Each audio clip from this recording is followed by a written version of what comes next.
ආයුබෝවන් යාළුවනේ. ඔන්න හුඟ දවසකින් වීඩියෝ එකක් අරන් ඉන්න බැරි වුණා. ඒකට හේතුව තමයි ශ්‍රී ලංකාවේ අපි හැමෝටම කරදර සිද්ධ වුණ නිසා. ඔන්න මම අද ඉඳලා වීඩියෝස් දිගටම ගේනවා. මගේ channel එකත් එක්ක එකතු වෙලා ඉන්න. පළවෙනි ප්‍රශ්නය. ශ්‍රී ලංකාවේ ප්‍රධාන පැවිලි භෝග කුමක්ද? පිළිතුර තේ පොල් රබර්.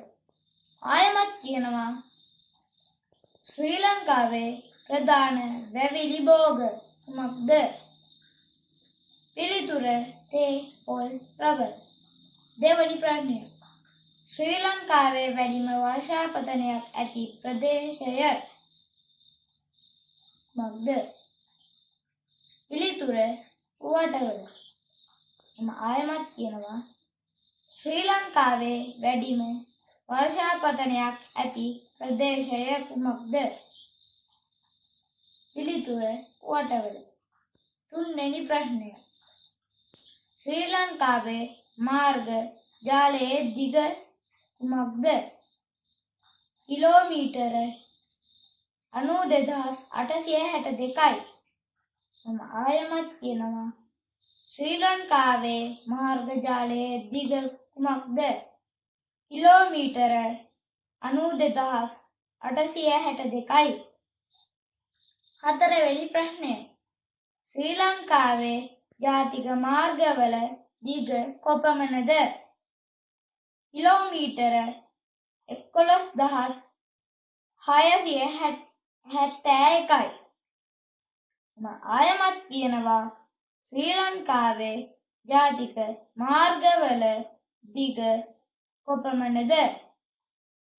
කිලෝමීටර 11671යි. පස්වෙනි ප්‍රශ්නය. ශ්‍රී ලංකාවේ පළාත් මාර්ගවල දිග කොපමණද? කිලෝමීටර 16532යි. ආයමත් කියනවා ශ්‍රී ලංකාවේ පළාත් මාර්ගවල දිග කොපමණද?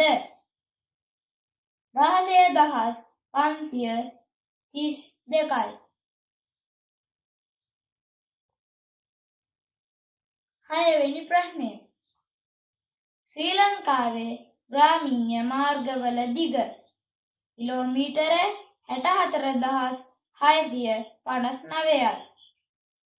ආයමත් කියනවා ශ්‍රී ලංකාවේ ග්‍රාමීය මාර්ගවල දිග කොපමණද?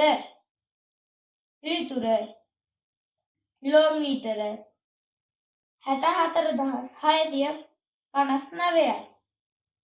අමතක කරන්නේ නැතුව මගේ channel එක subscribe කරලා notification bell එකත් click කරලා තියාගන්න. මට ඉගෙන ගන්න සහයෝගයකුත් දෙන්න. ඔබ සැමට බුදු සරණයි.